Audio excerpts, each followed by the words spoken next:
నువ్వు పండియలేదు, నేను పండియలేదు, రైతులే పండించిండ్రు. రైతులు ఎట్లా పండించారు అనేది మనం చర్చించుకోవాలి. ఇప్పుడు కాళేశ్వరం ప్రాజెక్ట్ అంటే సుందిళ్ళ, అన్నారం మాత్రమే కాదు, మేడిగడ్డ మాత్రమే కాదు. మేడిగడ్డ కుంగిన మాట నిజమే, అన్నారం, సుందిళ్ళ, అదేవిధంగా మేడిగడ్డలో ఈసారి పంపింగ్ చెయ్యని మాట నిజమే. అయినా బాగా పంట పండింది కాబట్టి కాళేశ్వరం ప్రాజెక్టు దండగా అని చెప్పి ఆయన చెప్పదలుచుకున్నాడు. ఏది తెలంగాణ ప్రజలకి, యావత్తు ప్రపంచానికి. నేను ఒకటే సూటి ప్రశ్నిస్తున్నా, వర్షాలు బాగా పడిన సందర్భంలో ఈ 3 బ్యారేజీలు కేసీఆర్ ముఖ్యమంత్రి ఉన్నప్పుడు కూడా ఉపయోగించలేదు.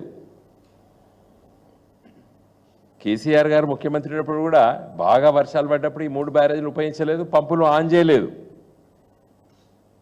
ఎప్పుడంటే కరువు కాలం ఒకటి, వర్షాలు తక్కువగా పడ్డప్పుడు ఒకటి, మూడో ముచ్చట ఏంటంటే రబీ అంటే యాసంగికి నీళ్లు తగ్గుతాయి, చెరువులలో, కుంటలలో, బోర్బాయిలో తగ్గినప్పుడు ఫిబ్రవరి, మార్చ్, ఏప్రిల్ మాసాలలో మరి గోదావరి ప్రాణహిత ప్రవహిస్తుంది కాబట్టి ఇంతో దాన్ని లిఫ్ట్ చేసి మళ్ళీ నింపి మళ్ళీ పంటలో పండే విధంగా స్టెబిలైజ్ చేయాలని చెప్పి ఈ కాళేశ్వరం ప్రాజెక్టు ఒక ముఖ్య ఉద్దేశం. బాగా వర్షాలు పడినప్పుడు కేసీఆర్ కూడా ఆన్ చేయలేదు మోటార్లు, మేడిగడ్డ నుంచి లిఫ్ట్ కాలేదు. చరిత్ర అది. ఈ ప్రాజెక్టు ఉద్దేశం ఏంది? మేడిగడ్డ, అన్నారం, సుందిళ్ళ కింద ఉంటాయి, మీద ఎస్ఆర్ఎస్పిలో నీళ్లు లేనప్పుడు, లేకపోతే గోదావరి మహారాష్ట్ర నుండి ఎక్కువ ప్రవాహం రానప్పుడు కింద ఉన్నటువంటి ప్రాణహిత నీళ్లు పోయేదాన్ని లిఫ్ట్ ఇరిగేషనే ఈ కాళేశ్వరం ప్రాజెక్టు ఒక ముఖ్య ఉద్దేశం. మరి అది కూడా అవగాహన లేదు మన ముఖ్యమంత్రి రేవంత్ రెడ్డి గారికి. నేను ఒకటే అడుగుతున్నా, రేవంత్ రెడ్డి గారు వర్షాలు బాగుపడ్డప్పుడు కేసీఆర్ కూడా దాన్ని ఉపయోగించలేదు. ఈ ప్రాజెక్ట్ ఒక ముఖ్య ఉద్దేశం ఏంది? తెలంగాణ డెక్కన్ పీఠభూమి, ఎత్తైన ప్రాంతాల్లో ఉన్నది తెలంగాణ ప్రాంతం మొత్తము. గోదావరి నది అది ప్రవహించేది చాలా మీన్ సీ లెవెల్కి లోయర్ లెవెల్లో ప్రవహిస్తుంది. దాన్ని లిఫ్ట్ చేయడమే ఈ ప్రాజెక్ట్ యొక్క ఉద్దేశం. ఎల్లంపల్లి నుండి మిడ్ మానేర్కి మొన్న మీరు లిఫ్ట్లు ఆన్ చేయలేదు, వర్షాలు లేటుగా పడ్డప్పుడు జూన్ జూలైలో లిఫ్ట్లు పెట్టలేదు, మోటార్లకు వెళ్ళి నీళ్లు చూపించలేదా టీవీ ఛానళ్ళు? తర్వాత వర్షాలు పడ్డాయి, మీరు కూడా ఆన్ చేసిండ్రు ఎల్లంపల్లి నుండి మిడ్ మానేర్కి, కానీ వర్షాలు తర్వాత పడ్డాయి, ఆఫ్ చేసినాం. అసలు ముఖ్యమైన విషయం నేను మీ దృష్టికి తీసుకొస్తున్నాను. ఇలా రైతుకు ధైర్యం ఇచ్చింది ఎవరు? గత ప్రభుత్వం, తెలంగాణ ఉద్యమ నేత కేసీఆర్ గారు. తెలంగాణ సాధించిన తర్వాత తన దృష్టి మొత్తం కూడా తెలంగాణ రైతులకి విశ్వాసం కలిగించాలి, నేను వ్యవసాయం చేసి బతకాలి, నేను పంట పండించాలే అని ఆ విధంగా పనిచేసే విధంగా ధైర్యాన్ని ఇచ్చింది కేసీఆర్ గారి ప్రభుత్వం, గులాబీ జెండా. ఇలా నిన్న మీరు సంతోషపడ్డారు, అబ్బా ఇన్ని మెట్రిక్ టన్ల ధాన్యం పండిందని. మరి మీరు తట్టెడు మట్టి కూడా ఎక్కడ తీయలేదు కదా, తట్టెడు మట్టి తీసారు మీరు ఎక్కడన్నా? 1 మెగావాట్ కరెంటు ఉత్పత్తి చేసిరా మీరు ఈ ఏడాది లోపట? చేయలేదు. మరి పంటలు ఎట్లా పండినాయి? మీ పాత్ర లేకుండానే పండింది కదా ఈ పంట. మీరు ఎందుకు సంతోషపడుతున్నారో నాకు అర్థం కాలేదు. సంతోషం ఎప్పుడు పడాలి? నేను ఇది సాధించిన ఇంకో ఇట్లా వచ్చిందని సంతోషపడాలి. యాజ్ ముఖ్యమంత్రిగా సంతోషపడండి, తెలంగాణ బిడ్డలు ఇంత మంచి పంట పండించిందని. అది మీ ఖాతాలో వేసుకున్నట్టు సంతోషపడడం కరెక్ట్ కాదు. ఒకే విషయం చాలా సందర్భంలో మేము గణాంక లెక్కలతో సహా చెప్పినాం. 2014-15లో తెలంగాణ రాష్ట్రం ఏర్పడ్డది. ఆ రోజు 43,77,000 ఎకరాలు సాగులో ఉండే. మరి ఈరోజు దాదాపు 65 లక్షల దాకా పోయింది, డబుల్ అయిపోయింది విస్తీర్ణ. ఇది మీరు నేను చెప్పాల్సిన అవసరం లేదు. ఏ ఊర్లో పోయినా అరే కంచెలు అవపడతలేవురా, గొడ్లకు మేయడానికి భూమి లేకుండా చేసిండు కేసీఆర్, మొత్తం దున్ని పడేస్తాను. ఇలా భీమదేరిపల్లి మండలంలో నేను ఒకసారి అట్నుంచి పోతుంటే ఒక చిన్నపాటి ఒక ఎత్తైన ప్రాంతం, మన బోర్డు అంటాము గ్రామాల అక్కడ సాఫ్ చేస్తాడు. నేను కారు ఆపుకొని పోయిన, గిగిడందుకు సాఫ్ చేస్తున్నామంటే, సార్ నీళ్ళు వచ్చినాయి కదా ఒక మోటార్ పెడితే అక్కడ నేను నాటేస్తాను. అరే గుట్టల మీద నాటెట్లేస్తావా ఏంది ఇది అని నేను చెప్పిన. మీరు చూడొచ్చు భీమదేరిపల్లి మండలంలో పోతే అవపడుతుంది. మెయిన్ రోడ్ మీద హుస్సాబించే భీమదేరిపల్లి పోతుంటే. అంటే రైతులు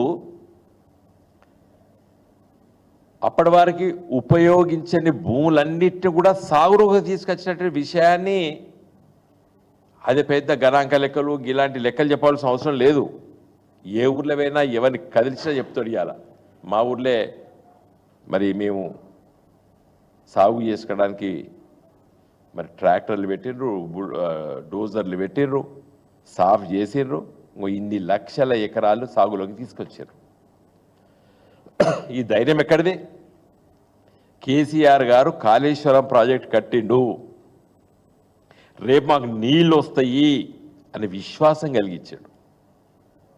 ఇలా రేవంత్ రెడ్డి గారి స్టేట్మెంటు అది అనాలోచితంగా చేశాడు. ఏదో కేసీఆర్ గారి మీద ఏదో అనాలయం చేసి కాళేశ్వరం ప్రాజెక్ట్ని బదనాం చేయడానికి వ్యాఖ్యానాలు. కాళేశ్వరం ప్రాజెక్ట్ అంటే ఇంతకుముందు చెప్పినట్టు మేడిగడ్డ అన్నారం సుందిలా కాదు. మీ ప్రాణహిత చెవెల్ల అని చెప్పి రాజశేఖర రెడ్డి గారు ఏదైతే పునాదిరా వేసిండో దాన్నే చాలా పెద్ద ఎత్తున ఆలోచించడం, తెలంగాణ కళ్ళతో చూసినాం. ఆనాటి కాంగ్రెస్ ప్రభుత్వము రాజకీయంగా చూసింది. కానీ తెలంగాణ రాష్ట్రం ఏర్పడ్డ తర్వాత కేసీఆర్ గారి నాయకత్వాన్ని మేమందరం కూడా తెలంగాణ కళ్ళతో చూసినాం. మీరు దోషడంతా ప్రాజెక్ట్ అనుకున్నారు మల్లన్న సాగర్, ఇలా 50 TMCల నిర్మించినాం కాబట్టి ఇలా నువ్వు మూసీ ప్రాజెక్టులో నీళ్ళు తీసుకొస్తా మల్లన్న సాగర్ నుంచి మీరు చెప్తున్నారు. ఇట్లా చెప్తున్నారు మీరు. మీకు ఆ విశ్వాసం ఎక్కడికి వచ్చింది రేవంత్ రెడ్డి గారికి? అదే మీ ప్రాణహిత చెవెళ్ళ ప్రాజెక్టు మల్లన్న సాగరు దోషడంతా మల్లన్న సాగర్ ఉంటే ఇలా నువ్వు మూసీ ప్రాజెక్టు కడుదువా? ఆలోచన కూడా చేద్దువా? ఇలా ఉస్మాన్ సాగర్, హిమాయత్ సాగర్ అంటే గండిపేటకు పక్కకున్నట్టు హిమాయత్ సాగర్లకి నీళ్ళు తీసుకొస్తా, నీళ్ళతో నింపుతా, మూసీ నదిలో ప్రవహిస్తా నీళ్ళతో మీరు అన్నారు కదా. కారణం ఏంది? మల్లన్న సాగర్. Mallanna Sagar means Kaleshwaram project. అంతేనా కదా రేవంత్ రెడ్డి గారు? మీరు ఊరికే బదనాం చేసినప్పుడు ఇవే మాట్లాడతారు. ప్రతి ఒక్కటి ఈ 11 మాసాల లోపల మీరు ప్రతి పని, రేపు వరంగల్ పోతున్నారు కాళోజీ కళాక్షేత్రానికి, అది కూడా గింతంతా కూడా ఆలోచించలేదు. వాళ్ళు 300 గజాల కోసం అడిగారు ఆ శాస్త్రి గారు. కాళోజీ ఫౌండేషన్ నిర్వాహకులు 300 గజాల కోసం బతిలాడినారు కాంగ్రెస్ వాళ్ళని, ఇవ్వలేదు. కేసీఆర్ దగ్గరకు వచ్చి 300 గజాలంటే 300 గజాలైందా, కాళోజీ గారికి బ్రహ్మాండమైన కళాక్షేత్రం కట్టాలని చెప్పి ఇలా వరంగల్ నగరంలో అతి ముఖ్యమైనటువంటి ప్లేస్ను అలాట్ చేసి కన్స్ట్రక్షన్ చేస్తాం. సరే కాంట్రాక్టర్లు లొల్లులు లేటుగా కావడం అది వేరే విషయం. అది ఇనాగ్రేట్ చేసేటప్పుడు ఎట్లా ఆలోచించింది కాంగ్రెస్ పార్టీ, ఎట్లా ఆలోచించింది గులాబీ జెండా వరంగల్ నగర ప్రజలకు తెలుసు. కాళోజీ గారి మిత్ర బృందానికి తెలుసు, కాళోజీ ఫౌండేషన్ మిత్రులకి తెలుసు. కాదంటారా వాళ్ళు? 300 గజాల కోసం తిరిగి తిరిగి చచ్చిండ్రు మీ దగ్గరికి. 300 గజాల కోసమే వచ్చిండ్రు. అంటే నేను చెప్పేది ఎందుకంటే అట్లా ఆలోచించినాం. నాట్ ఓన్లీ చిన్న విషయం కాదు, ప్రతి ఒక్క విషయం పైన. ఇవాళ పత్రికా మిత్రులకి ఈ గణాంక లెక్కలన్నీ కూడా మీకు సవివరంగా మీకు పంపిస్తాను. 2022-23 వరకు ప్రొడక్షన్ ఎట్లా పెరిగింది అనేది కూడా మీకు పంపిస్తాను. ఇప్పుడు కాదు, 1990 కాంగ్రెస్ తెలుగుదేశం ప్రభుత్వాలు 2 ప్రభుత్వాలు సమైక్య ఆంధ్రప్రదేశ్లో ఉన్నప్పుడు తెలంగాణలో ఉన్నటువంటి 9 జిల్లాల పంట లెక్కలు చెప్తున్నా మీకు నేను. 91 48.19 లక్షల టన్నులు, ఇలా దాదాపు 100 టన్. 22-23 వరకే దాదాపు 2007. ఇలా నిన్న మీరు లెక్క చెప్పిన దాని ప్రకారంగా చూస్తే మరి ఎన్ని లక్షల టన్నులు మీరే చెప్పారు. ఒక వరి ధాన్యమే 153 లక్షల టన్నులు అని చెప్పారు. 153 lakh tons ఓన్లీ ప్యాడీ ఈ సంవత్సరం. మీరు తట్టని మట్టి తీయలేదు, 1 మెగావాట్ కరెంట్ ఉత్పత్తి చేయలేదు. ఇంత పంట పండిందంటే కారణం కేసీఆర్ గారి ప్రభుత్వము, కాళేశ్వరం ప్రాజెక్టు, పాలమూరు ఎత్తిపోతల ప్రాజెక్టు. నీళ్ళెక్కడొచ్చినాయి కాదు, కరువు కాలంలో చెరువులు కుంటలు అన్నీ నింపినాం. అటు కృష్ణా నది పైన నుండి ఎత్తిపోతల ద్వారా, ఇటు గోదావరి నది ఎత్తిపోతల పథకం ద్వారా. ఇలా పంట మీకు ఆశ్చర్యం ఏంటంటే తెలంగాణ వచ్చేసరికి 1990లో 34,10,000 హెక్టార్లు ఉంటే 2014 వచ్చేసరికి 26,13,000 తగ్గిపోయింది. 1990 నుండి 14 వరకు వచ్చేసరికి కాంగ్రెస్ ప్రభుత్వం 10 సంవత్సరాలు, తెలుగుదేశం ప్రభుత్వం 10 సంవత్సరాలు, 20 సంవత్సరాల పరిపాలనలో పట్ట తగ్గుముఖం పట్టితే 2014లో 26,13,000 ఉంటే ఇలా దాదాపు 66 లక్షల దాకా తీసుకొచ్చినటువంటి విషయాన్ని మీకు తెలుసు. ఇది లెక్కలు నేను చెప్పలేదు, ఇది గవర్నమెంట్ ఆఫ్ ఇండియా పిఐబి వాళ్ళు ఇచ్చినటువంటి ఇది నీతి ఆయోగును మన రాష్ట్ర ప్రభుత్వం ప్లానింగ్ డిపార్ట్మెంట్ వాళ్ళు సంయుక్తంగా రిలీజ్ చేసినటువంటి ఇది. తర్వాత మీకు పంట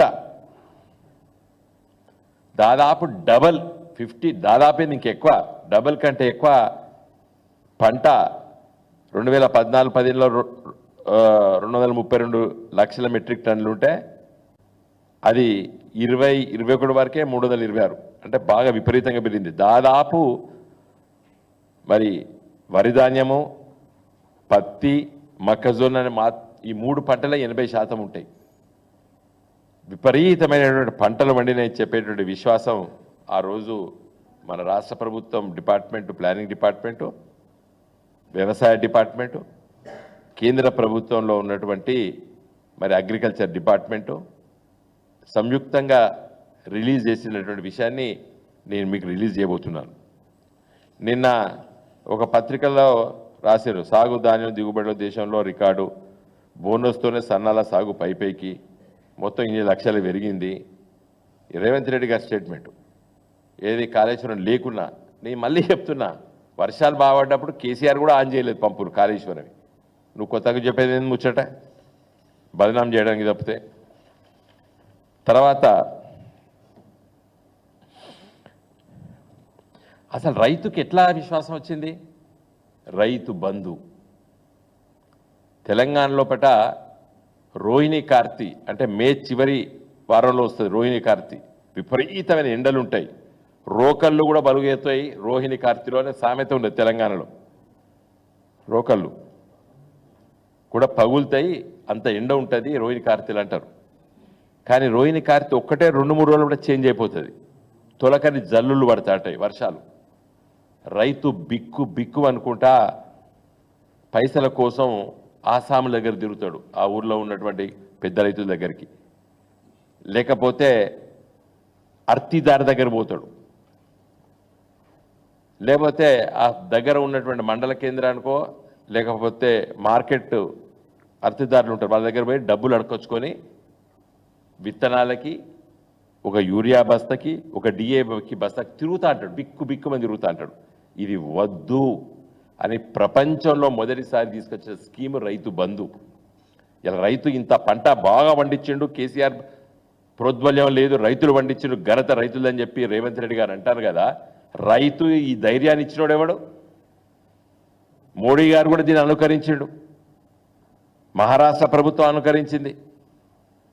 దేశంలో దాదాపు 7-8 రాష్ట్ర ప్రభుత్వాలు కేసీఆర్ తీసుకొచ్చినటువంటి రైతు బంధుని వివిధ పేర్లతోని వాళ్ళ రాష్ట్ర బడ్జెట్లో పెట్టి డబ్బులు ఇచ్చిండ్రు. విశ్వాసం, రైతుకు విశ్వాసం. ఎవరిని అడుక్కునేది లేదు. నాకు కేసీఆర్ డబ్బులు జేబులేసిండు, రుబాబుగా వేయండు. ఓ విత్తనాల బస్తా కొనుక్కొచ్చుకున్నాడు, ఒక డిఏపి బస్తా కొనుక్కొచ్చాడు, ఒక యూరియా బస్తా కొనుక్కొచ్చుకొని ఆయనకున్న 20 గుంటలో 30 గుంటలో ఎకరమో 2 ఎకరాల పట దున్నిండు, విత్తనం నాటిండు. అందుకోసమే ఇంత పంట పండింది. మిస్టర్ రేవంత్ రెడ్డి ఉత్తగా రాలేదు. మీరు ఈ రాష్ట్రాన్ని, ఆంధ్రప్రదేశ్ సమైక్య రాష్ట్రాన్ని, తెలంగాణ ప్రాంతాన్ని ఈ 75 సంవత్సరాల్లో కూడా 50 సంవత్సరాలు మీరే పరిపాలించారు కాంగ్రెస్ పార్టీ. నువ్వు మొన్నొచ్చినావు ఆ కాంగ్రెస్ పార్టీ, కానీ కాంగ్రెస్ పార్టీ పరిపాలించింది. నువ్వు మొన్నటిదానుకున్న తెలుగుదేశం పార్టీ పరిపాలించింది. పంట పండలేదే. ఈ 10 సంవత్సరాల్లో బట్టి ఇంత పంట ఎందుకు పండింది? అందుకోసమే ఈరోజు ఒక ఏడాది వెళ్ళక ముందే అసహించుకుంటున్నారు ప్రజలు గ్రామీణ ప్రాంతాల పట. ఇప్పటికే తిరస్కరించారు, ముఖ్యంగా రైతాంగం గ్రామీణ ప్రాంతాల పట. కరెంటు రాత్రిపూట బాయిలకాడు పోయి భార్యను పిల్లల్ని వదిలిపెట్టి రాత్రిపూట కరెంట్ వస్తుంది. రాజశేఖర రెడ్డి గారు కరెంట్ ఇచ్చిండు, రాత్రిపూట ఇచ్చిండు. బాయిలకాడ పోయి బొచ్చడు మంది బాయిలబడి చచ్చిపోయారు. పోంగను నిద్ర మబ్బులో తేళ్ళు పాములు కుట్టి చచ్చారు. ఓసారి ఉద్యమకాలంలో కూడా పెద్దపల్లిలో ఒక రైతు చనిపోతే మేము పోస్ట్ మార్టానికి వెళ్ళాం. వెళితే ఎండ్రికిచ్చాలంత కొరుకొని తిన్న శరీరాన్ని. ఆ రోజు ఏడ్చినాం. రైతు బతుకు అట్లుండే. 24 గంటల కరెంట్ ఇచ్చినాం కాబట్టే రైతు విశ్వాసంతోనే పంట పండించాడు. అది కొనసాగుతున్నది. ఇప్పుడు వ్యవసాయానికి పనిముట్లు పెద్ద ఎత్తున ఇచ్చినాం. ట్రాక్టర్లు పంపకాలు జరిగినాయి. ఇలా ఏ గ్రామం పోయినా కూడా ఊర్లల్లో వాళ్ళ ఇంటి ముందు ట్రాక్టర్లు పడతాయి. 100 కొలది ట్రాక్టర్లు ఇలా ఊర్లలో పడుతున్నాయి. తర్వాత ఎప్పుడైనా మీకు ఆలోచన వచ్చిందా? రైతు పండించిన పంటను డైరెక్ట్గా కొనాలే, డబ్బులు వెయ్యాలని చెప్పి ఆలోచన వచ్చిందా? కేసీఆర్ గారి ప్రభుత్వం ఆ నమ్మకాన్ని కలిగించిండు. కాబట్టి దేశానికి వెన్నుముక రైతు, రైతే రాజు అనే నినాదాలు చాలా రోజుల నుంచి విన్నాం. స్వాతంత్రం వచ్చిన కాంచెలు విన్నాం. కానీ నిజరూపం దాల్చింది గులాబీ జెండా కేసీఆర్ గారి ప్రభుత్వం. కాబట్టి రేవంత్ రెడ్డి గారు, మీరు మొన్న ఆలోచించారు, బాగా వర్షాలు పడ్డాయి, గోదావరి వస్తుంది, ఆ మేడిగడ్డ కొట్టుకపోతుంది, బదనాం చేద్దామన్ను. మంచిగా నిలబడ్డది. అది గట్టిగా కుంగిన మాట నిజమే. ఎన్నో కుంగినాయి. మోడీ గారు ఇట్లా కడి చేసి వచ్చాడు, బ్రిడ్జులు కొట్టుకపోయినాయి. కాబట్టి ఇంజనీరింగ్ మార్వెల్ లోపల అప్పుడప్పుడు తప్పులు జరుగుతాయి, వాటిని సరిదిద్దుకోవాలి. ఇప్పటికైనా నేను చెప్తున్నా రేవంత్ రెడ్డి గారికి, ముఖ్యంగా ఉత్తమ్ కుమార్ రెడ్డి గారు కూడా చెప్తున్నాను, వ్యవసాయ శాఖ మంత్రి, ప్రజలు చూస్తున్నారు. ఇదే కుంగిపోయి ఉండి ఉంటే గులాబీ జెండా ప్రభుత్వం ఉండి ఉంటే, కేసీఆర్ గారు ముఖ్యమంత్రి అయి ఉండి ఉంటే ఎంపీలను ఢిల్లీలో కూసబెట్టి ఆ సెంట్రల్ వాటర్ కమిషను ఆ అథారిటీస్ దగ్గర కూసబెట్టి ఎంపీలను ఇదివరకు రిపోర్ట్ తెప్పించి పర్మిషన్ తీసుకొని ఇదివరకు కన్స్ట్రక్షన్ కంప్లీట్ చేద్దాం మేము. దురదృష్టవశాత్తు మన జరిగిన శాసనసభ ఎన్నికలు మేము ఓడిపోయినాం కాబట్టి ఏం చేయలేకపోతున్నాం, నిస్సహాయ స్థితిలో ఉన్నాం. పర్మిషన్లు తీసుకొచ్చినప్పుడు నాలాంటి ఎంపీలో మేము ఢిల్లీలో నెల రోజు 2 నెలలు కూడా హైదరాబాద్ మొహాన రాలేదు, మేము అక్కడనే కూర్చున్నాం. ఎన్విరాన్మెంటల్ క్లియరెన్సెస్ తీసుకొచ్చినాం, పవర్ ఫైనాన్స్ కార్పొరేషన్ దగ్గర పోయి లోన్స్ తీసుకొచ్చినాం, సెంట్రల్ వాటర్ కమిషన్ ఆఫీసులో గంటల తరబడి కూర్చునేది, సోఫాలలో కూర్చొని పర్మిషన్లు పట్టుకొచ్చేది మేము ఎంపీలం ఆ రోజు ఢిల్లీలో కేసీఆర్ గారు సూచన మేరకు. ఇలా ఒక్క ఎంపీ ఇటు బీజేపీ వాళ్ళు 8 గెలిచారు, కాంగ్రెస్ వాళ్ళు 8 గెలిచారు. ఎవరు కూడా మేడిగడ్డ కోసం ఒక్కసారి ఒక ఎంపీ పోయి ఢిల్లీలో రిప్రజెంటేషన్ ఇచ్చినట్టు నేను చూడలేదు.